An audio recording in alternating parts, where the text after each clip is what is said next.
ಕರ್ನಾಟಕದಲ್ಲಿ ಮುಂಗಾರು ಕೊರತೆ ಬರಕ್ಕೆ ಕಾರಣ ಆಗಿದೆ. ಅದು ಸ್ವಲ್ಪ ನೀಗಬಹುದು ಅನ್ನೋದು ನಿನ್ನೆ ಮತ್ತು ಇವತ್ತಿನ ಹೆಚ್ಚಿನ ಪ್ರಮಾಣದ ಮಳೆ ಮತ್ತು ನೀರಿನ ಒಳಹರಿವು ಮತ್ತು ನದಿಗಳು ತುಂಬುತ್ತಿರೋದು ಹಾಗೇನೆ ಡ್ಯಾಮ್ಗಳು ತುಂಬುತ್ತಿರೋದ್ರಿಂದ ನಾವು ಅಂದ್ಕೊಳ್ಬಹುದು. ಆದ್ರೆ ನಿನ್ನೆ ಮೊನ್ನೆ ತನಕ ಪರಿಸ್ಥಿತಿ ಹೇಗಿತ್ತು ಅಂತಂದ್ರೆ ಜೂನ್ ಮೊದಲ ವಾರದಲ್ಲಿ ಆರಂಭ ಆಗ್ಬೇಕಾಗಿದ್ದಂತ ಮುಂಗಾರು ಜುಲೈ ಮೊದಲ ವಾರ ಬಂದ್ರೂ ಕೂಡ ಆರಂಭ ಆಗಿರ್ಲಿಲ್ಲ. ಅಂದ್ರೆ ಎಷ್ಟು ಪ್ರಮಾಣದಲ್ಲಿ ಮಳೆ ಬರ್ಬೇಕಾಗಿತ್ತು ಅಷ್ಟು ಪ್ರಮಾಣದಲ್ಲಿ ಮಳೆ ಬಂದಿಲ್ಲ. ಇದು ಬಹಳ ಆತಂಕವನ್ನ ಉಂಟು ಮಾಡಿತ್ತು.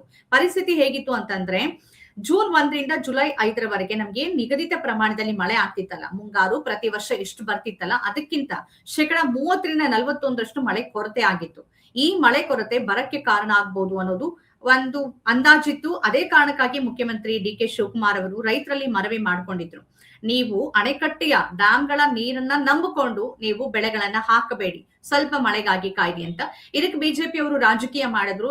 ಡಿ.ಕೆ. ಶಿವಕುಮಾರ್ ಅವರು ಮೋಡ ಬಿತ್ತನೆ ಮಾಡಬಹುದು, ಸರ್ಕಾರ ಏನೇ ಮಾಡಬಹುದು, ಆದ್ರೆ ಮಳೆಯನ್ನ ಬೇರೆ ರೀತಿಯಲ್ಲಿ ತರ್ಸಕ್ ಆಗೋದಿಲ್ಲ. ಒಂದು ಮುನ್ನೆಚ್ಚರಿಕೆ ಕ್ರಮವಾಗಿ ಮುಖ್ಯಮಂತ್ರಿಗಳು ಈ ಮಾತನ್ನ ಹೇಳಿದ್ರು. ಮತ್ತೆ ಅದು ಸರಿಯಾದ ಕ್ರಮ ಆಗಿತ್ತು. ನೀರನ್ನ ಎಲ್ಲಿಂದ ತಂದ್ಕೊಡಕ್ಕಾಗತ್ತೆ? ಈಗ ಮಳೆಯಾಶ್ರಿತ ಮತ್ತು ಮಳೆಯನ್ನ ನಂಬಿಕೊಂಡೇ ಬೆಳೆಯುವ ಬೆಳೆಗೆ ತೊಂದರೆ ಆದ್ರೆ ಆ ಸಂದರ್ಭದಲ್ಲಿ ನೀರ್ ಎಲ್ಲಿಂದ ತಂದ್ಕೊಡಕ್ಕಾಗತ್ತೆ?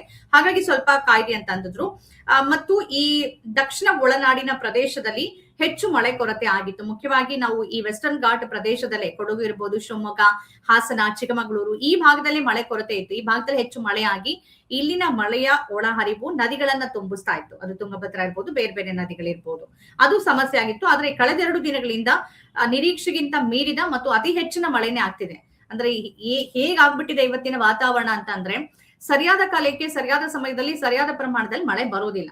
ಒಂದು ಮಳೆ ಬಂದು ಅವಾಂತರ ಸೃಷ್ಟಿ ಮಾಡುತ್ತೆ, ಇಲ್ಲ ಅಂತಂದ್ರೆ ಮಳೆ ಬರೋದೇ ಇಲ್ಲ.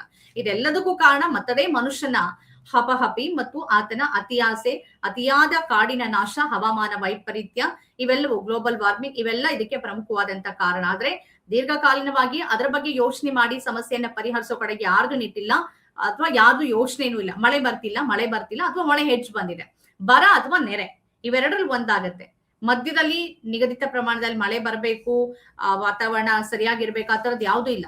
ಸರಿಯಾದ ಪ್ರಮಾಣದಲ್ಲಿ ಕಾಡಿರ್ಬೇಕು, ಕಾಡನ್ನ ಉಳಿಸ್ಕೊಳ್ಬೇಕು, ಸರಿಯಾದ ರೀತಿಯಲ್ಲಿ ಅಭಿವೃದ್ಧಿ ಆಗ್ಬೇಕು, ಇದು ಯಾವ್ದು ಆಗೋದಿಲ್ಲ. ಆ ಕಾರಣಕ್ಕಾಗಿನೂ ಮಳೆ ಈ ರೀತಿಯಾಗಿ ಆಗ್ತಾ ಇದೆ. ಉತ್ತರ ಕರ್ನಾಟಕದ ಕೆಲವು ಭಾಗಗಳು ಕೂಡ ಹೆಚ್ಚು ಈ ಮಳೆ ಕೊರತೆಯನ್ನ ಈ ಬಾರಿ ಅನುಭವಿಸಿದ್ವು. ಇನ್ನೂ ಕೂಡ ಅಧಿಕೃತವಾಗಿ ನಾವು ತುರ್ತು ಪರಿಸ್ಥಿತಿಯನ್ನ ಘೋಷಣೆ ಮಾಡಿರ್ಲಿಲ್ಲ, ಅಂದ್ರೆ ಬರದ ತುರ್ತು ಸ್ಥಿತಿಯನ್ನ ಘೋಷಣೆ ಮಾಡಿರ್ಲಿಲ್ಲ. ಅದಕ್ಕಿಂತ ಮುಂಚೆನೆ ಮಳೆ ಆಗ್ತಾ ಇದೆ. ಇದೊಂದು ಒಳ್ಳೆ ಬೆಳವಣಿಗೆ.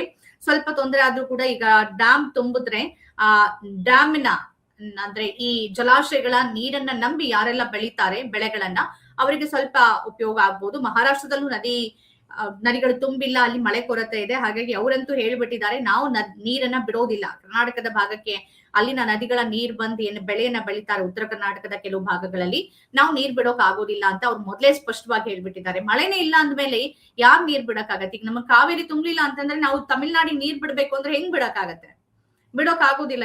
ಯಾರು ಕಣ್ಣೀರನ್ನ ಸುರ್ಸಿನೋ ಅಥವಾ ನೀರ್ ತಗೊಂಡೋಗಿ ತುಂಬಿಸೋಕ್ ಆಗೋದಿಲ್ಲ. ಇಂತಹ ಸ್ಥಿತಿ ಈಗ ಸದ್ಯದಲ್ಲಿ ಆಗಿರೋದು. ಈ ನಡುವೆನೆ ಮುಖ್ಯಮಂತ್ರಿ ಡಿ.ಕೆ. ಶಿವಕುಮಾರ್ ಅವರು ಉತ್ತರ ಕರ್ನಾಟಕದ ಅನೇಕ ಬರಪೀಡಿತ ಜಿಲ್ಲೆಗಳಿಗೆ ಭೇಟಿ ಕೊಟ್ಟು ಸಭೆಯನ್ನ ಮಾಡಿದ್ರು. ಮತ್ತು ಈ ಸಂದರ್ಭದಲ್ಲಿ ಸಚಿವರು ಬೇಕಾಗಿತ್ತು, ಹೆಚ್ಚಿನ ಸಚಿವರು. ಆದ್ರೂ ಏನ್ ಮಾಡಿದ್ದಾರೆ ಅಂತಂದ್ರೆ ಈಗಿರುವ ಸಚಿವರಿಗೆ ಹೆಚ್ಚುವರಿಯಾಗಿ ಜಿಲ್ಲಾ ಉಸ್ತುವಾರಿ ಜವಾಬ್ದಾರಿನ ವಹಿಸಿಕೊಟ್ಟಿದ್ದಾರೆ. ಬರ ಪರಿಸ್ಥಿತಿಯನ್ನ ನಿರ್ವಹಣೆ ಮಾಡೋದಕ್ಕೆ ಜಿಲ್ಲಾಧಿಕಾರಿಗಳ ಖಾತೆಗೆ ಹಣ ಹಾಕಿರೋದು ಮತ್ತು ಕುಡಿಯೋ ನೀರಿನ ಸಮಸ್ಯೆ ಆಗ್ಬಾರ್ದು, ತುರ್ತು ಸ್ಥಿತಿಗೆ ಏನೇನ್ ಬೇಕೋ ಆ ಸಿದ್ಧತೆಯನ್ನ ರಾಜ್ಯ ಸರ್ಕಾರ ಮಾಡ್ಕೊಳ್ತಿತ್ತು. ಡಿ.ಕೆ. ಶಿವಕುಮಾರ್ ಅವರಿಗೆ ಇದು ಸವಾಲು ಕೂಡ. ಯಾಕೆಂದ್ರೆ ಅವರು ಮುಖ್ಯಮಂತ್ರಿಯಾಗಿ 1 ತಿಂಗಳು ಆಗ್ತಾರೆ, 1 ತಿಂಗಳು ಕಳೆದಿದೆ ಅಷ್ಟೇ. ಈ ಹೊತ್ತಲ್ಲೇ ರಾಜ್ಯದಲ್ಲಿ ಬರ ಪರಿಸ್ಥಿತಿ ಎದುರಾದ್ರೆ ವಿಪಕ್ಷಗಳ ಆರೋಪವನ್ನ ಮಾಡೋದಕ್ಕೆ ಶುರು ಮಾಡಿದಾರೆ. ಅದೆಲ್ಲವನ್ನ ನಿಭಾಯಿಸಬೇಕಾಗತ್ತೆ. ಅಂದ್ರೆ ರೈತರು ಅಥವಾ ಜನಸಾಮಾನ್ಯರಿಗೆ ತೊಂದರೆ ಆಗದಂತೆ ಆಡಳಿತವನ್ನ ಕೊಡ್ಬೇಕಾಗತ್ತೆ. ಹಾಗಾಗಿ ಎಲ್ಲಾ ಕಡೆಗೆ ಅವರು ಬರದ ಅವಲೋಕನವನ್ನ ಮಾಡಿದ್ದಾರೆ, ಸಭೆಯನ್ನ ನಡೆಸಿದ್ದಾರೆ. ಉಸ್ತುವಾರಿ ಸಚಿವರುಗಳನ್ನ ಸಭೆ ನಡೆಸಿ ಅಂತ ಹೇಳಿದ್ದಾರೆ. ಈ ನಡುವೆ ಮಳೆ ಬಂದಿರೋದು ಅವ್ರಿಗೂ ಸ್ವಲ್ಪ ಸಮಾಧಾನ ತಂದಿರಬಹುದು, ಸರ್ಕಾರಕ್ಕೂ ಕೂಡ, ರೈತರಿಗೂ ಸಮಾಧಾನ ತಂದಿದೆ. ಮಳೆ ಆಗ್ತಾ ಇದೆ. ಈ ರೀತಿಯಾಗಿ ಮಳೆ ಮುಂದುವರೆದ್ರೆ ಬರ ಪರಿಸ್ಥಿತಿ ಖಂಡಿತವಾಗ್ಲೂ ಇರೋದಿಲ್ಲ.